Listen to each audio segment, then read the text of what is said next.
On s'intéresse dans cet exercice, dans une première partie, à la structure du saccharose. Dans une deuxième partie, on s'intéresse à la transformation du saccharose en éthanol. Et enfin, dans une troisième partie, on s'interroge sur la possibilité d'utiliser cet éthanol produit à partir de la betterave pour alimenter le parc automobile français. Dans la première partie de cette question, nous demande de représenter la formule développée de la forme linéaire du D-glucose qui est ici représentée en écriture topologique. On rappelle que dans cette écriture, une ligne brisée représente une chaîne carbonée et que chaque point de brisure symbolise un atome de carbone. On en déduit donc la formule développée du D-glucose. On rappelle que chaque atome de carbone formant 4 liaisons covalentes, on rajoute autant d'atomes d'hydrogène que nécessaire pour retrouver la tétravalence de chaque atome de carbone. Dans la deuxième partie de la question, on nous demande d'identifier les carbones asymétriques. On rappelle qu'un carbone asymétrique est un carbone qui est lié à 4 groupements d'atomes, tous différents. Ce qui exclut ce premier carbone car il forme 2 liaisons vers le même atome, ici l'oxygène. Cet atome de carbone forme une liaison vers un atome d'hydrogène, vers tout ce groupement d'atomes, une troisième liaison vers un groupe hydroxyle et une quatrième liaison vers ce groupe COH. Ces 4 groupements d'atomes sont tous différents. Ce carbone-là est donc asymétrique, ce que l'on indique par un astérisque. Pour ce carbone-là, c'est la même chose. Les 4 groupements ou substituants sont tous différents. Ici, un groupe hydroxyle. Ici, un autre groupement d'atomes volumineux. Un troisième groupement qui est l'atome d'hydrogène. Et le quatrième qui est tout ce groupe-ci. Cet atome de carbone est donc aussi asymétrique. Même chose pour ce carbone-là. Et même chose pour ce carbone-là. Ce carbone-là n'est pas asymétrique car il forme 2 liaisons vers 2 atomes identiques. Au cours de chacune des 3 étapes de ce mécanisme réactionnel ont lieu des mouvements de doublés d'électrons, qu'ils soient liants ou non liants, et chacun de ces mouvements de doublés est représenté par une flèche courbe, ce que nous allons indiquer dans chacune des étapes. Dans la première étape, nous voyons que au cours de cette étape, il y a eu formation de la liaison entre l'oxygène et l'hydrogène. Hydrogène, ici présent initialement sous forme ion H+. Et nous voyons également que l'oxygène qui est ici a perdu un de ses doublés non liants. Tout le reste de la structure restant inchangé. Il y a donc eu ouverture du doublé non liant, un des doublés non liants de l'oxygène, vers l'ion H+. Ce que nous représentons par cette flèche courbe. La flèche courbe part toujours d'un doublé non liant, ou liant, ici en l'occurrence non liant, vers le site accepteur d'électrons. Dans la deuxième étape, si nous comparons les structures entre les réactifs et les produits, nous voyons qu'il y a eu formation de cette liaison entre l'oxygène et le carbone, et que l'oxygène qui est ici a perdu un de ses doublés non liants. C'est donc qu'un de ces doublés non liants s'est ouvert vers l'atome de carbone et est devenu un doublé liant, ce que l'on traduit par cette flèche. Et dans le même temps, l'atome d'oxygène qui est ici, qui n'avait qu'un doublé non liant, se retrouve avec 2 doublés non liants. C'est que un des doublés liants qui forme la liaison double avec l'atome de carbone, s'est rabattu sur l'oxygène pour former ce deuxième doublé non liant, ce que l'on traduit par cette flèche courbe, encore une fois, qui part d'un doublé, ici un doublé liant, vers le site accepteur d'électrons, ici l'oxygène. Et enfin, dans la troisième étape, on voit que l'oxygène qui est ici a retrouvé son deuxième doublé non liant, et que la liaison avec l'atome d'hydrogène a été rompue et que l'hydrogène a été éliminé sous forme d'ion H+. C'est donc que ce doublé liant est devenu un doublé non liant qui a été récupéré par l'atome d'oxygène, ce que l'on traduit par cette flèche courbe. Pour savoir si le glucose dont on a représenté le spectre infrarouge ici est sous forme linéaire ou bien sous forme cyclique, il faut comparer les deux structures. Dans les deux structures, on retrouve des groupes hydroxyles et donc des liaisons OH qui absorbent de manière caractéristique. Il ne faut donc pas prendre en compte cette absorption caractéristique pour identifier la forme qui prédomine dans le glucose dont on a le spectre ici. Par contre, dans la forme linéaire, on observe la présence d'une double liaison carbone-oxygène qu'on ne retrouve pas dans la forme cyclique, double liaison qui absorbe de manière caractéristique entre 1650 et 1750 cm-1. Or, le spectre ne présente aucune absorption dans cette zone-là. C'est donc que la forme linéaire est très faiblement présente dans le glucose qui a été analysé. Et donc le glucose qui a été analysé est essentiellement sous sa forme cyclique. Dans la question 4, pour savoir si le déglucose et le défructose sont des stéréoisomères, il faut rappeler la définition de stéréoisomère, à savoir des molécules qui ont même formule semi-développée, mais des dispositions spatiales des atomes différentes. Or, le déglucose et le défructose n'ont pas la même formule semi-développée. Effectivement, on voit que la C double liaison O n'est pas située au même endroit dans les deux molécules, qui ne sont donc pas des stéréoisomères. Dans la question 5, pour savoir à partir de quelle forme cyclique du glucose et du fructose a été formé le saccharose, il faut comparer chacune des structures qui apparaissent dans le saccharose. On reconnaît ici cette structure qui est issue du déglucose. Quand on compare la forme alpha et la forme bêta du déglucose, eh bien la seule chose qui diffère entre ces deux structures, c'est l'orientation de cette liaison vers le groupe hydroxyle, ici liaison vers l'arrière, et pour la forme bêta, liaison orientée vers l'avant. Or, dans le saccharose, c'est l'orientation vers l'arrière qui apparaît. C'est donc la forme alpha du déglucose qui est intervenue pour la formation du saccharose. Et pour l'autre partie de la molécule de saccharose, on reconnaît ici la forme furanose du fructose. Pour comprendre la grande solubilité du saccharose dans l'eau, il faut faire un rappel sur l'interaction qui existe entre deux molécules d'eau, qui est la liaison hydrogène.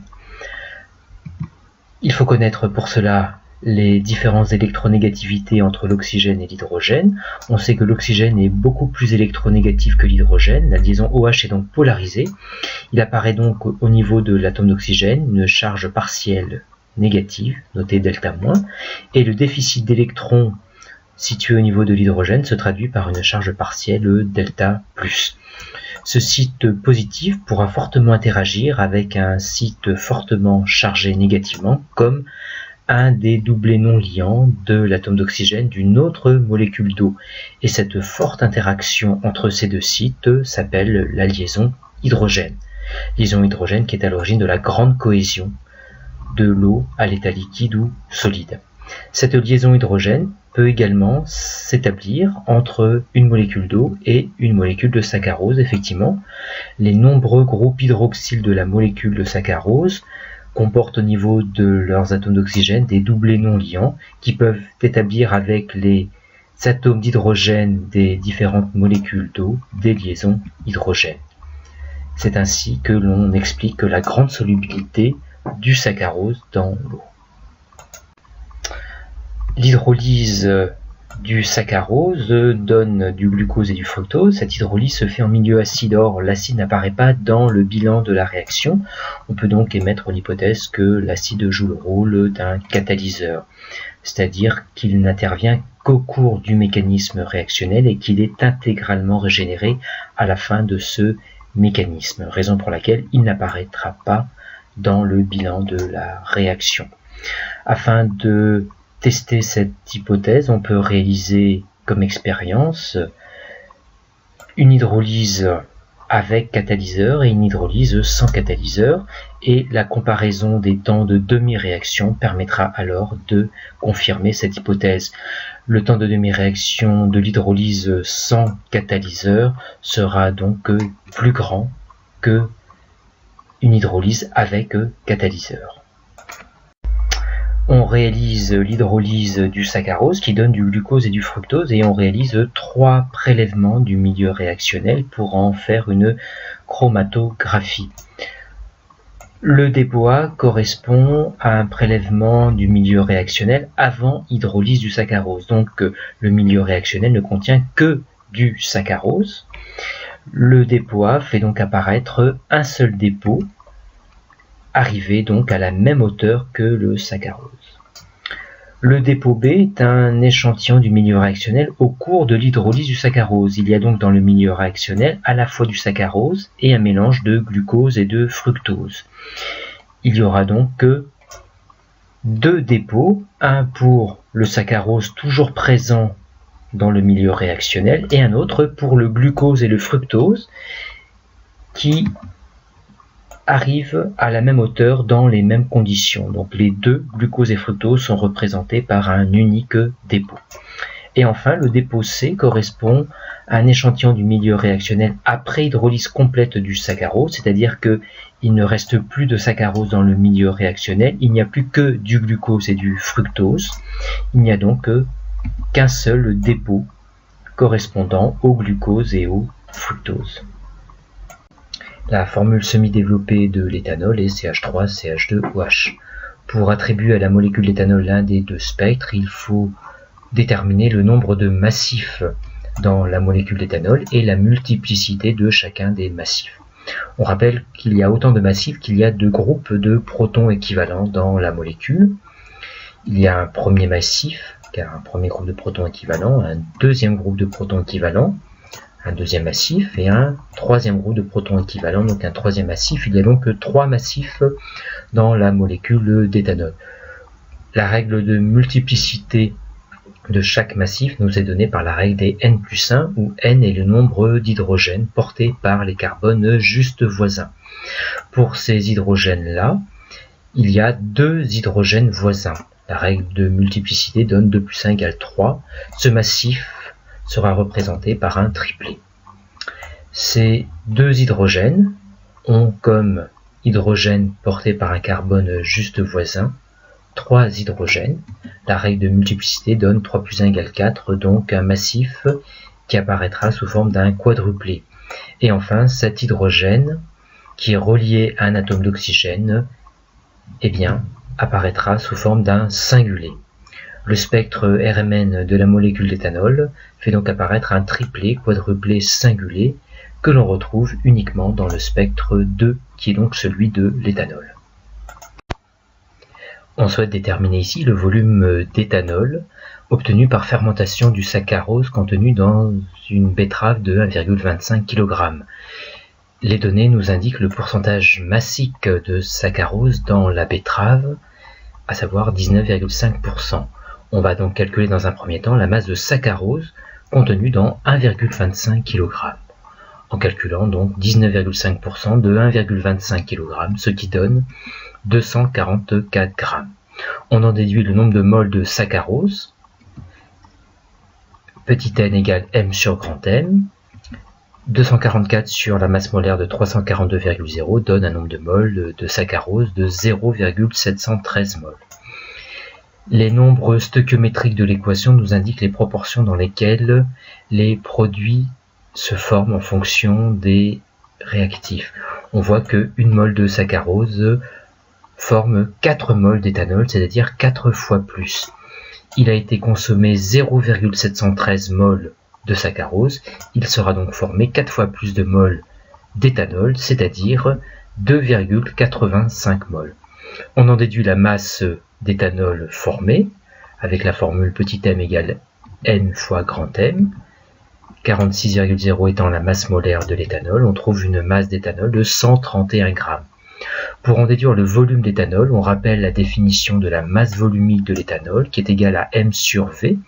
On en déduit le volume d'éthanol, qui est égal à la masse d'éthanol sur la masse volumique d'éthanol, en remplaçant par les valeurs numériques, 131 g pour la masse d'éthanol et la masse volumique d'éthanol de 789 10 puissance 3 g par mètre cube. On trouve, avec les unités ici, un volume d'éthanol en mètres cubes. c'est-à-dire 1,66 10-4 mètres cubes. Si l'on veut convertir ce volume en centimètres cubes, on rappelle qu'un centimètre cube est égal à 10-6 mètres cubes. 1,66 10-4 mètres cubes est donc égal à 166 centimètres cubes. Effectivement, le rang 10-6 se trouve bien ici. 166 cm3 ou bien 166 millilitres. Pour calculer la masse de betterave nécessaire pour produire 3 10 puissance 6 m3 d'éthanol, il faut réaliser un produit en croix. On sait que 1,25 kg de betterave permet de produire un volume d'éthanol de 1,66 10-4 m3, ce que nous avons calculé précédemment. On cherche ici la masse de betterave à cultiver afin de produire 3 10 puissance 6 m3 d'éthanol. Un produit en croix nous permet de trouver une masse de betterave de 2 10 puissance 10 kg, c'est-à-dire en tonnes, 2 10 puissance 7 tonnes, car une tonne fait 1000 kg.